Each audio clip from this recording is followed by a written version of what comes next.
সিঙ্গাপুরে বিভিন্ন shopping mall, রাস্তাঘাট এবং বিভিন্ন জনকোলাহল যে জায়গাগুলো বড় বড় ডিসপ্লে করা হয়, মানে স্ক্রিন লাগানো হয়, বিভিন্ন কনসার্ট বা বিভিন্ন অনুষ্ঠানের মধ্যে যে স্ক্রিনগুলো লাগানো হয়, সেই স্ক্রিনগুলো কিভাবে সেট আপ করা হয় মূলত সেটাই আজকে আপনাদের এই ভিডিওর মাধ্যমে দেখাবো বন্ধুরা।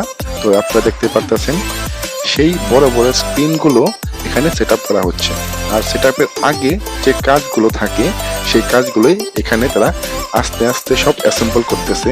ছোট ছোট অনেকগুলো কম্পোনেন্ট তারা একত্রিত করে একটা বড় ডিসপ্লেতে রূপান্তরিত করে। তো ধন্যবাদ বন্ধুরা ভিডিওটি দেখার জন্য। যদি ভিডিওটি ভালো লাগে তাহলে আমার ভিডিওটি অবশ্যই একটা লাইক, একটা কমেন্ট, একটা শেয়ার করে দেবেন আর আমার সাথে থাকবেন। ধন্যবাদ বন্ধুরা। আর এরকম ভিডিও পেতে আমার রকি ভাই 02 পেজটা অবশ্যই ফলো করে রাখবেন। ধন্যবাদ সবাইকে।